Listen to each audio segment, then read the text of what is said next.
3231 3231 positive cases आए। Positivity rate रहा 5.5%। जो हाईएस्ट केस थे 28,000 एक दिन में गए थे, अब वो कम होते हुए 3,000 के आसपास आ गए हैं। और पॉजिटिविटी जो कि 36% तक चली गई थी वो कम होके अब 5% के पास आ गई है। थोड़ा सा राहत की बात है, परंतु मैं सबसे कहना चाहूँगा बिल्कुल भी इसको लाइटली ना लें। अगर लाइटली लेंगे तो जैसे पहले था कि भाई 2-3 महीने बिल्कुल केस नहीं आए थे, उसके बढ़ रहे थे।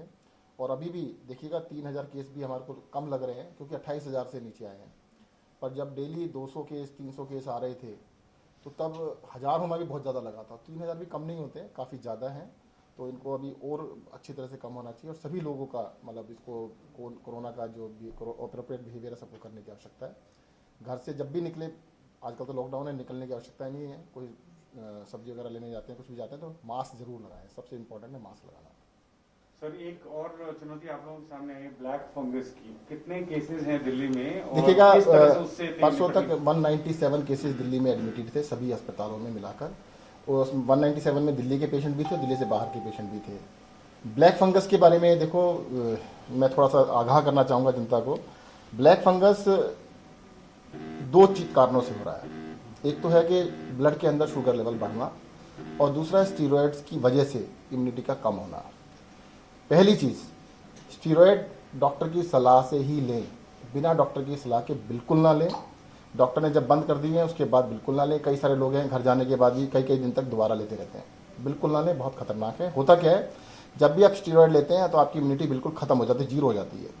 ब्लैक फंगस एनवायरनमेंट में होता है। ये फंगस जो है मिट्टी में, खासतौर से कंस्ट्रक्शन साइट्स के ऊपर, और जो सड़ने वाली चीज़ें होती हैं, घर के अंदर कोई भी चीज़ सड़ रही है तो उसके अंदर फंगस हो सकता है। हेल्दी इंसान को उसका कोई असर नहीं पड़ता है। जिनकी इम्यूनिटी स्टीरॉयड लेने से कम हो गई है उनको होने के चांसेस रहते हैं। तो पहली चीज़, जिन लोगों को स्टीरॉयड दिए गए हैं, स्टीरॉयड बंद होने के लगभग 1 सप्ताह तक पूरी तरह सतर्क रहे, इनके संपर्क में ना आए, घर से बाहर ना निकले, कम से कम लोगों से मिले, ना मिले ज़्यादा लोगों से। और शुगर लेवल, सेकंड चीज़ जो मैं बता रहा हूँ, ब्लड शुगर लेवल को कंट्रोल करना बहुत ज़रूरी है। कोई भी वायरस, कोई भी फंगस, कोई भी बैक्टीरिया जब शरीर के अंदर ब्लड शुगर लेवल बढ़ता है तो एकदम से मल्टीप्लाई करता है बहुत तेज़ी से। तो हमको हर तरीके से दवाई लेकर भी जैसे भी करना है उसको कम करना है। कई सारे लोगों को ये है, डायबिटिक जो है खासतौर से, वो पहले गोली लेते थे, स्टीरॉयड लेने से उनका एकदम से शूटअप कर गया और ज़्यादा शूटअप कर गया। डॉक्टर ने सलाह दी कि भाई आपको इंजेक्शन लगाना पड़ेगा। हॉस्पिटल में तो लगाते हैं, जब घर चले जाते हैं तो वो छोड़ देते हैं, इंजेक्शन नहीं लगाएंगे, वो गोली पे रहते हैं। इतना बड़ा रिस्क ना लें, शुगर कंट्रोल करना ज़्यादा जरूरी है। वो इंजेक्शन छूट जाएगा, 10 दिन में 15 दिन में छूट जाएगा। तो दो चीज़ें मैं कह रहा हूँ कि एक तो स्टीरॉयड्स का इनडिस्क्रिमिनेट यूज़ बिल्कुल ना करें। जितने दिन तक डॉक्टर कहें बहुत ज़रूरी हो तभी लें, अपने आप से बिल्कुल ना लें। स्टीरॉयड अगर आप ले रहे हैं तो पूरी तरह से केयर रखें इसके ब्लैक फंगस से बचने के लिए। दूसरी चीज़, अपना ब्लड के अंदर शुगर लेवल को कंट्रोल रखें। सभी के लिए बता रहा हूँ मैं। किसी भी तरह का वायरस, किसी भी तरह का फंगस, किसी भी तरह का बैक्टीरिया, उसको एनवायरनमेंट मिलता है एकदम से एक्सप्लोड करने का, बढ़ने का। तो prevention is always better than cure. Black fungus के अंदर क्योर बहुत मुश्किल है, उससे अच्छा है कि प्रिकॉशन लिए जाए। ब्लैक फंगस की जो दवाई है दिल्ली में बहुत लोग, दिल्ली में नहीं पूरे देश में दिक्कत है।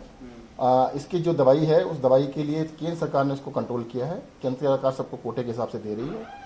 दिल्ली को अभी उन्होंने 2000 के लिए कहा है देने के लिए। जैसी चीज मिलेगी हम अस्पतालों को दे रहे हैं, हॉस्पिटल्स को दे रहे हैं। ये प्राइवेट में, घरों में इसका इलाज नहीं हो सकता है, तो एडमिटेड पेशेंट का ये इलाज होगा, उनको हम दे रहे हैं। सर, एक शिकायत आ रही है कि जो प्राइवेट हॉस्पिटल्स ने के लिए अप्लाई किया हुआ है कमेटी के सामने, जो दिल्ली सरकार ने कमेटी बनाई है, 2-2, 3-3 दिन जो पेंडिंग्स हैं वो पड़े रहे, जिसके कारण पेशेंट्स को प्रॉब्लम हो रहा है। हॉस्पिटल दवाइयां सही टाइम पे देखिएगा आप, ये तो पता क्या हो रहा है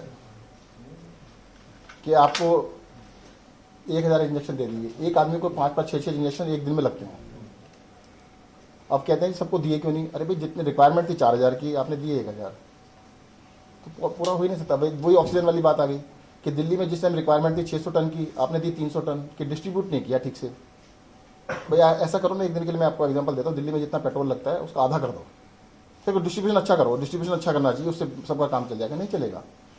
तो सबसे बड़ी इशू ये है कि दिल्ली के अंदर, पूरे देश के अंदर इसकी कमी है। कल हाईकोर्ट ने भी कहा है कि केंद्र सरकार को जहाँ से भी अवेलेबल हो उसको इम्पोर्ट करना चाहिए। सर अभी दिल्ली में ये इंजेक्शन को देने की क्या व्यवस्था है? क्या लोग मेडिकल स्टोर से ले सकते हैं? या नहीं, कमेटी मेडिकल गठित स्टोर की से गई? नहीं मिल सकता है, हॉस्पिटल वाले डायरेक्टली एक कमेटी बनाई है, उसको रेफर करेंगे, कमेटी देगी उसको। कितने दिल्ली में 197 अभी तक केसेस आए थे परसों रात तक, हमने जो टोटल किया था, सभी प्राइवेट हॉस्पिटल्स और सरकारी हॉस्पिटल मिलाकर, और उसमें दिल्ली के पेशेंट भी हैं, दिल्ली से बाहर के पेशेंट भी हैं, और काफ़ी ज़्यादातर देखने में आ रहा है कि छुट्टी होने के बाद घर जाने के बाद लोग वापस आ रहे हैं जिनको हो रहा है। तो जो चीज़ मैंने आपको थोड़ी देर पहले बताई है कि दो चीज़ों का केयर करना बहुत ज़रूरी है। एक चीज़ और बता देता हूँ मैं आपको, दिल्ली के अंदर अभी 28,595 बेड हैं, जिसमें से 16,712 बेड वेकेंट है, और आईसीयू बेड पहली बारी थोड़ा सा कंफर्टेबल लग रहा है कि 1748 आईसीयू बेड दिल्ली के अंदर आज अवेलेबल है। सर वैक्सीनेशन को लेकर क्या स्थिति है? कहीं वैक्सीन जो दिल्ली बंद के हो रहा अंदर है? देखिएगा 44 ईयर्स तक, 18 से 44 तक की कोवैक्सीन तो कई दिन पहले खत्म हो गई थी, कोविशील्ड भी खत्म हो रही है, कई सारे सेंटर आज से बंद हो रहे हैं। सर आप 150 सेंटर बताया गया है हाँ कि जी। जो बंद हो रहे हैं, सर क्या केंद्र से अभी तक कोई बात हुई है? क्योंकि 65,000 के करीब जो डोजेज हैं क्या वो मात्रा आपके पास बेसिस? बताया जा रहा है ऑफिशियल की बची हुई है। नहीं, हमारे एक दिन में लग जाएगी ना, हाँ जी, जो भी लगे। देखो आपको फिर से बताऊं कि इसको ये कह रहे हैं कि भाई अगर वैक्सीन हमारे को 1 लाख मिली तो 1 लाख तो एक दिन में लग जाएगी, उसके बाद नहीं लगेगी ना, खत्म हो जाएगी। उसको डिस्ट्रीब्यूशन नेटवर्क हमारा है, बहुत बढ़िया नेटवर्क है, हम तो एक दिन के अंदर 3-4 लाख भी लगा सकते हैं, और हमने रिक्वेस्ट किया कि अगर हमारे को दे दी जाए तो दिल्ली के अंदर बहुत तेजी से हम लगा दें। सर केंद्र ने जो शेड्यूल दिया था 15 दिन का, वो आप लोगों को मिला है कितने? शेड्यूल के अंदर तो बहुत थोड़ी सी है ना, हम्म। मतलब वो वैक्सीन जितनी देते हैं आप एक महीने के अंदर, उतनी तो 4 से 5 दिन की वैक्सीन है वो। सर जो तीसरी लहर की बात की जा रही है उसमें कहा जा रहा है कि बच्चे ज्यादा प्रभावित हो सकते हैं, और दिल्ली सरकार भी एक स्पेशल टास्क फोर्स बना रही है। सर अभी की बात करें इस लहर में तो बच्चों में कितना ज्यादा संक्रमण देखा गया, और कितने क्या सच में संख्या बढ़ी है पहले? देखिएगा बच्चों के अंदर जो देखने में आया है कि एडमिशन हॉस्पिटल्स में तो नहीं बढ़ा ज़्यादा, संक्रमण ऐसा सुनने में बहुत लोगों के साथ आया, पूरी फैमिली हुई, पर बच्चे बाय गॉड ग्रेस उनको ज़्यादा सीरियस नहीं हुए, काफ़ी कम हुआ एडमिशन। उसका नंबर्स 2-4 दिन में इकट्ठा करके बताते हैं कितने बच्चे एडमिट हुए। देखो एक चीज़ और बता देता हूँ, पिछली बारी जो पीक गई थी उसमें 8600 पेशेंट एक दिन में आए थे मैक्सिमम, इस बारी 28,000 थे, यानी 3 गुना थे। अभी मैं कहीं एक रिपोर्ट पढ़ रहा था कि एक हॉस्पिटल के अंदर पिछली बारी 6 या 7 पेशेंट बच्चे आए थे, इस बारी 18 आए, तो 3 गुना तो टोटल पेशेंट भी थे।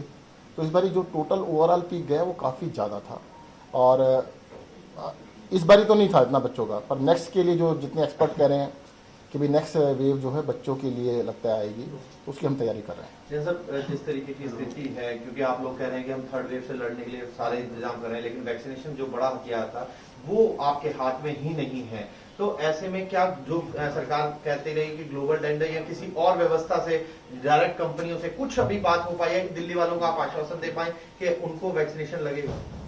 अभी वैक्सीनेशन के बारे में फर्म कहना बहुत मुश्किल है। देखो वैक्सीनेशन का पूरा सिस्टम अगर हम चाहें भी ना तो सारा कोविन सॉफ्टवेयर है केंद्र सरकार का, उसके थ्रू ही लग सकता है, वैसे लगा ही नहीं सकते। कोई भी कंपनी हम किसी भी रेट में उनसे लेना चाहें हमें नहीं दे सकती जब तक केंद्र सरकार अलाउ ना करे, तो पूरा कंट्रोल उनका है, वो जिसको जितना देना चाहेंगे उतना ही दे सकते और केंद्र से अभी तक कोई बात नहीं? हैं। केंद्र बातचीत है परंतु वो तो अपने हिसाब से दे रहे हैं। ठीक, थैंक यू।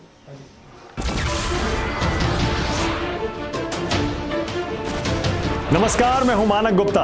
अगर आपको हमारा ये वीडियो पसंद आया हो तो इसे लाइक और शेयर जरूर करें, और हां, हमें सब्सक्राइब और फॉलो करना ना भूलें ताकि आप देश और दुनिया की कोई खबर मिस ना करें। तो जुड़े रहिए हमारे साथ और देखते रहिए News 24।